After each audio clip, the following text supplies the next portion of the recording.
I woke up in my bed this morning. Normal, right? Except I have no memory of getting there. My name's Harry, and last night, I think something happened to me. Something I can't explain. The clock said 7:14 a.m. My alarm was going off. I reached over to silence it, and that's when I noticed my hand.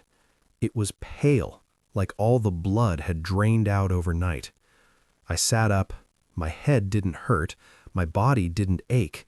I felt rested in a way I hadn't felt in years, but something was wrong. I walked to the bathroom. In the mirror, I looked normal. Same tired eyes, same face, but when I touched my skin, it felt cold. My phone was on the counter.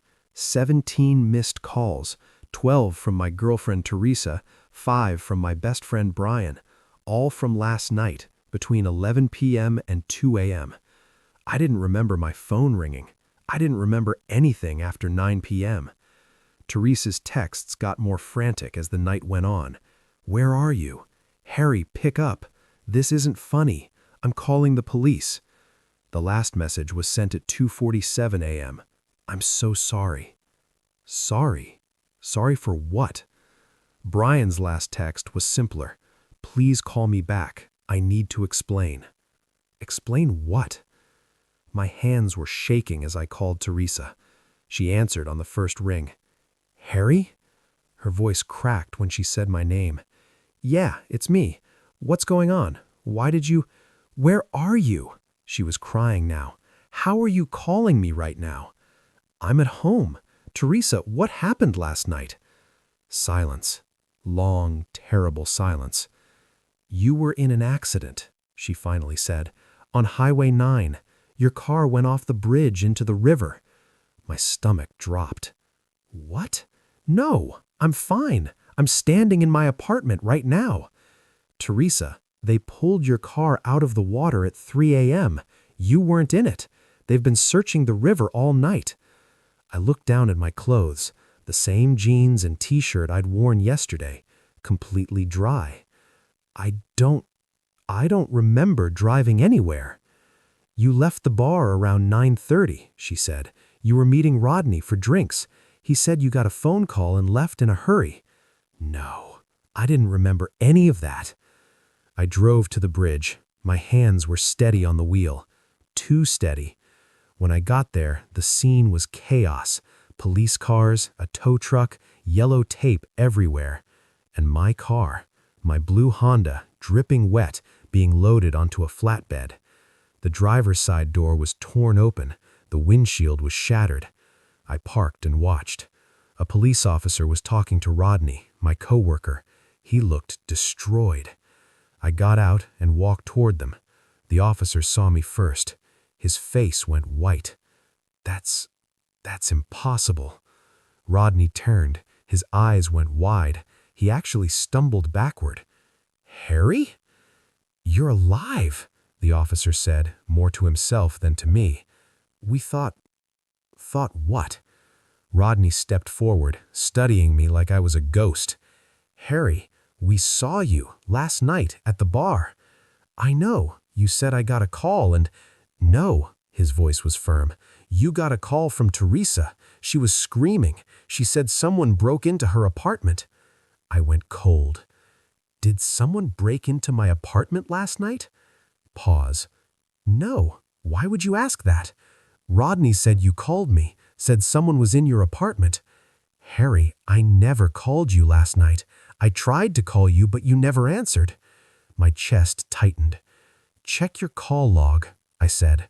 I heard her tapping her phone. Then she gasped. There's an outgoing call to you at 4:47 p.m. But Harry, I swear I didn't make it. I was at my sister's place. I didn't even have my phone on me. Kimberly borrowed it to order food." "Can I talk to Kimberly?" Kimberly got on the line. "Harry, oh my God, Teresa told me what happened. Are you okay?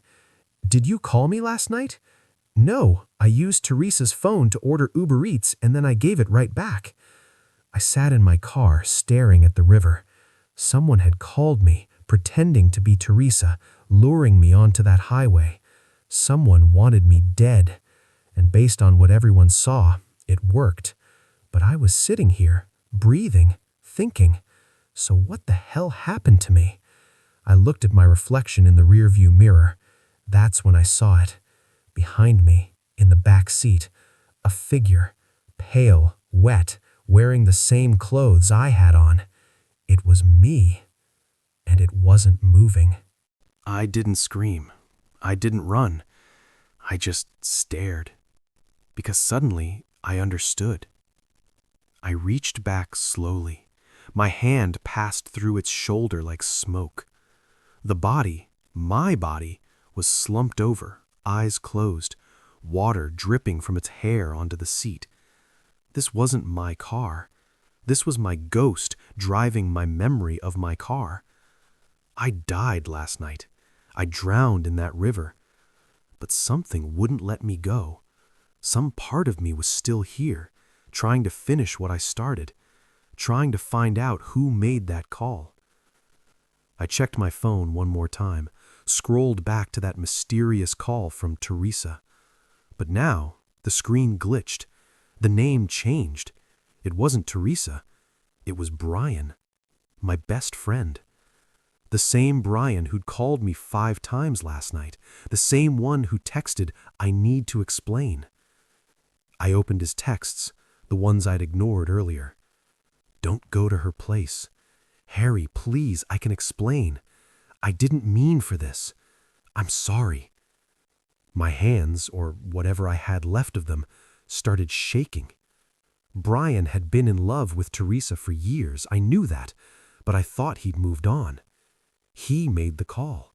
He used a spoof app to fake her number. He knew I'd drive like hell to save her.